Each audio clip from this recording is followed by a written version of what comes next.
projets en cours. Merci, Monsieur le ministre. Merci, Monsieur le ministre. Merci, Madame la députée.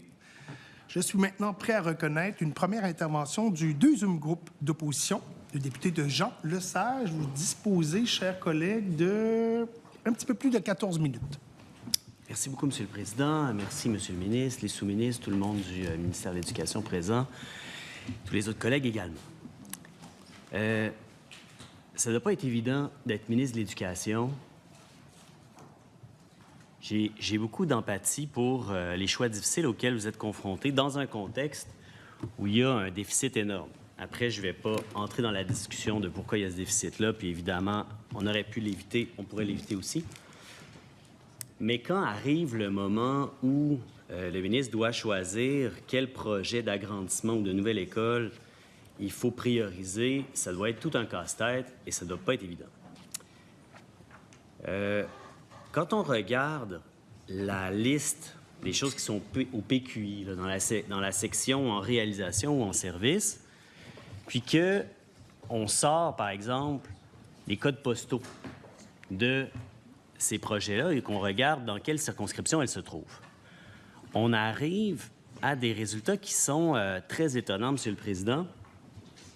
Nous avons fait l'exercice et je vais vous donner un peu ce que ça donne. Alors, je ne présume pas des raisons pour lesquelles ça s'est arrivé, mais quand même, ça amène des constats particuliers. Si on regarde le nombre de dollars investis par enfant dans chaque circonscription, là, on remarque que dans les circonscriptions caquistes, il y a 4 189 $ par enfant. Dans les circonscriptions solidaires, 1 889 $ par enfant. Dans les circonscriptions libérales, 2 799. C'est pas pire, mais c'est moins que 4 189. Et dans les circonscriptions péquistes, ben là, c'est le pire, 1 045 $ par enfant. Alors, évidemment, on regarde ça puis on se dit, c'est étonnant. Les règlements de l'Assemblée nationale nous empêchent de prêter des intentions, fait que c'est pas ça que je vais faire aujourd'hui, mais quand même, je me dis, il faut qu'on comprenne pourquoi. Il faut qu'on comprenne pourquoi, parce que quand on regarde ça vite de même, ça pourrait avoir l'air de favoritisme. Et dans un contexte de restrictions budgétaires, c'est surtout pas, j'imagine, l'image et l'impression que veut laisser le ministre et le gouvernement. Alors, ma question est la suivante. Le ministre pourrait-il, peut-être qu'il ne pourra pas le faire sur le champ, puis je le comprendrai très bien, mais déposer à la Commission et rendre public les critères sur lesquels le gouvernement s'est appuyé pour prioriser les projets d'infrastructure en éducation et rendre public aussi la grille d'analyse pour chacun des projets acceptés ou refusés, pour qu'on puisse avoir l'assurance que ça a été fait selon des règles claires, cohérentes et qu'il n'y a eu aucune irrégularité dans le processus. Monsieur le Président, d'abord, je suis très surpris d'entendre ces chiffres-là. Ça laisse entendre toutes sortes de choses. Ça laisse entendre, en fait, que la priorisation est faite pour des raisons politiques, ce qui est totalement faux. Et, Monsieur le Président, document pour document, moi, je vais demander au député de Jean Lesage, compte tenu de la gravité des allégations qu'il formule, je vais lui demander qu'il dépose à la Commission ses calculs pour que nous puissions les vérifier. Mais, Monsieur le Président, je rejette fermement toute allégation, accusation ou autre déclaration à l'effet que les projets d'infrastructure sont déterminés par des critères partisans. C'est faux et c'est archi-faux. Et la raison est simple, Monsieur le Président, c'est que ce sont les... Pourquoi vous levez la main, Monsieur le Président? Qu'est-ce qui se passe? Ah. Très bien. Excusez-moi. Alors, la raison est simple, c'est que la priorisation, elle est faite par les fonctionnaires en fonction, effectivement, de critères qui existent, qui sont des critères établis. Et on n'a pas changé ces critères-là. En tout cas, moi, je ne les ai pas changés, puis je n'ai pas demandé à ce qu'ils soient changés. Alors, ces critères-là, ils existent et on pourra effectivement les déposer à la Commission, Monsieur le Président. Maintenant, je réitère ma demande. Compte tenu du sérieux des allégations du député de Jean Lesage, j'espère qu'il aura qu'il aura la bonne volonté, je vais le dire comme ça, de nous dire, de déposer ses calculs pour qu'on voit comment il en est arrivé à ces conclusions-là, parce que c'est pas comme ça que ça marche, Monsieur le Président. C'est pas comme ça que ça marche. Puis je vais vous dire une affaire. Il y a beaucoup de comtés de Québec solidaire à Montréal, hein, on le sait. Il y en a quelques-uns à Québec. Le député de Jean Lesage en fait partie, très bien. Mais la majorité des comtés de Québec solidaire sont à Montréal. Bien, Monsieur le Président, à Montréal, là, on a livré depuis 2018 60 projets. 60 projets. Puis il y en a 24 qui sont en cours présentement.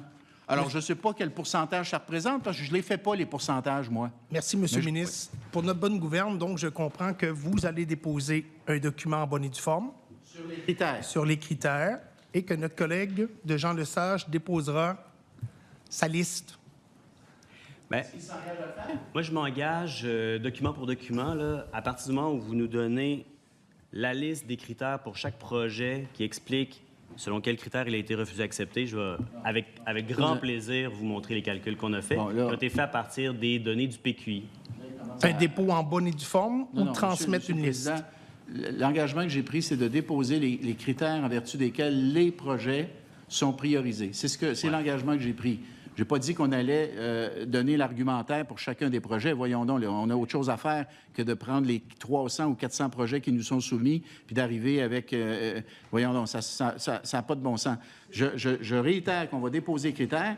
Et là, Monsieur le Président, il est en train de se défiler, là. Moi, je veux qu'il me dise qu'il va déposer ces projets-là. Vous nous accusez de faire Monsieur le ministre, Monsieur le ministre... Non, ça suffit, ça suffit. Monsieur le ministre, Monsieur le ministre, collègues, je vous appelle à la prudence. Vous êtes des parlementaires aguerris.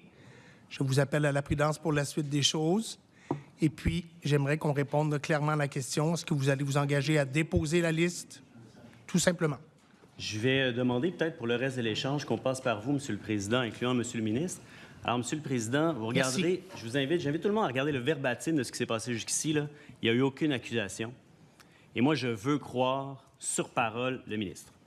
Ce que je veux aussi, et je veux déposer mes calculs et lui montrer, mais je ne veux pas le faire sans avoir en contrepartie la seule chose qui pourrait nous assurer qu'il n'y a eu aucune irrégularité, c'est-à-dire la liste des raisons par projet qui ont entraîné le rejet ou l'acceptation pour qu'on puisse être sûr, d'une part, que les critères sont objectifs, ce dont je n'ai aucun doute, mais aussi qu'ils ont été suivis sans interférence à chaque instant.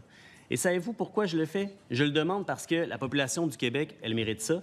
Et je le demande aussi parce que c'est tout à l'avantage du ministre de nous les donner. Alors, je réitère, aucune accusation ici. Je fais une demande de transparence et moi, ça me fera plaisir de donner les calculs à partir du moment où on ne va pas les donner en vain. On veut aussi avoir ce qui va nous permettre de croire sur parole le ministre. Parce que je vais vous donner d'autres statistiques, là, par exemple, quand on analyse ça en profondeur, on voit que parmi les circonscriptions ayant reçu un investissement de plus de 100 millions en infrastructure scolaire, il y en a beaucoup qui sont caquistes. En fait, c'est 9 des 10 circonscriptions qui ont reçu plus de 200 millions sont des circonscriptions de caquistes. Et moi, je veux vraiment croire que tout ça, c'est rigoureux, que tout ça, ça suit des critères, que ça a été suivi de façon objective, sans interférence, mais je demande ici la preuve, puis c'est mon rôle de demander ça. On est en étude de crédit, c'est à ça que ça sert, alors je demande de les avoir. Il y a aussi, parce que aussi, puis le ministre faisait référence aux données, à la quantité de projets qui ont été acceptés sur l'île de Montréal, mais moi aussi, je peux faire une liste de projets qui n'ont pas été acceptés sur l'île de Montréal. Puis ce qui est intéressant, c'est de voir, disons, la perspective globale. Et moi, là, je veux bien croire qu'il n'y a aucune décision qui a été prise par caquisme, OK? Puis qu'il n'y a aucune décision, personne dans les décisions a agi de façon caquiste. Mais le résultat est comme caquiste, fait qu'on dirait un peu du caquisme systémique. C'est parlementaire, ça? C'est limite. Un simple rappel, s'il vous plaît, un échange cordial, respectueux, dans les objectifs de l'exercice. Il vous reste un petit peu plus de 5 minutes, donc j'aimerais qu'on continue sur la bonne voie, s'il vous plaît. Oui, bien alors je vais réitérer ma demande simplement de pouvoir avoir ventiler par projet les raisons qui ont amené au rejet et à la priorisation de tous les programmes en infrastructure, parce qu'on est dans une période qui est particulièrement critique. Il faut s'assurer, puis je pense que le ministre a tout intérêt à donner à tout le monde la preuve inéluctable que tout a été fait dans les règles de l'art, ce que je suis parfaitement disposé à croire. Monsieur le ministre. Oui. Alors, Monsieur le Président, je réitère la manière avec laquelle les projets sont à la fois reconnus pour le besoin et priorisés par la suite. Ce sont des équipes du ministère qui font cette priorisation-là. Le député de Jean Lesage fait des allégations très graves et jusqu'à maintenant, il ne s'est pas engagé formellement à déposer ses calculs. Je lui ai demandé de le faire. Il se garde bien de le faire et je me demande bien pourquoi il se garde de le faire. Est-ce qu'il craint qu'on découvre que ses calculs ne sont pas fondés? Je le laisse à ses raisons. Mais chose certaine, nous, Monsieur le Président, on n'est pas gênés de l'augmentation du PQI de 160 %. On l'a pris à 9 milliards. On est à 23,5 milliards. On a construit tout près de 100 nouvelles écoles. On a agrandi 200 écoles. On a 150 projets qui sont en cours. C'est vrai qu'on en a mis 99 sur pause. C'est vrai, ça. On ne va pas le cacher, là. Mais c'est des projets qui restent inscrits au PQI et qui vont se réaliser. C'est juste que on va l'étaler dans le temps parce qu'il faut, à un moment donné, respecter les ressources, puis il faut respecter la capacité de payer des contribuables. Mais les projets qu'on fait, ils sont faits en fonction des besoins et en fonction d'une priorisation qui prévoit ceci, qui se décide en vertu des critères suivants. Besoin d'espace, évidemment. Évolution de l'effectif, donc le nombre d'élèves que nous aurons à scolariser. La proportion de la croissance. Le développement immobilier, évidemment. S'il y a un tout nouveau quartier qui voit le jour, ça se peut qu'à un moment donné, on ait besoin d'une école. D'ailleurs, on préférerait que la Ville identifie le terrain de l'école avant de laisser aller les promoteurs. Hein, ça serait une très bonne pratique, ça. Fait que ça, il faut le faire systématiquement, dorénavant. Hein? On s'apprête à permettre du développement. Bon, on identifie un terrain pour l'école. Bon, alors nous, dans le calcul, nous étant le ministère, dans le calcul, on prévoit donc d'évaluer quel sera le développement immobilier et finalement, la location nécessaire, l'emplacement nécessaire, c'est ce qu'on veut dire ici, l'emplacement nécessaire pour subvenir aux besoins de scolarisation des élèves. Voilà les critères et on va déposer un document formel qui le prouve, qui l'appuie. Voilà. Merci, Monsieur le ministre. Il reste 2 minutes pour votre échange. Oui, merci. Dans le fond, je suis très content de l'ouverture du ministre à déposer quelque chose. Il va falloir vraiment que ce quelque chose-là, ce soit ce qu'on demande parce que ce qu'on demande, c'est ce qui est nécessaire à pouvoir faire notre travail. Et moi, j'ai un engagement. C'est clair que je veux lui montrer mes calculs et je vais lui montrer en même temps que lui va nous montrer ses documents. Et il y a une autre chose qui est claire aussi, c'est que si, après avoir épluché tout ça, là, je constate ce que j'ai envie de constater, que tout a été fait dans les règles de l'art de façon parfaitement non partisane, là, je vais le dire publiquement et le féliciter. C'est un engagement formel que je prends devant vous tous et toutes aujourd'hui. Sur un autre sujet, là, il ne me reste pas beaucoup de temps, hein, peut-être une minute. 18 secondes. 18 secondes. Et là. J'ai pas de sujet aussi court. Fait que je vais me reprendre à la prochaine période. Donc, vous voulez qu'on termine l'échange ici? Oui, ça me va.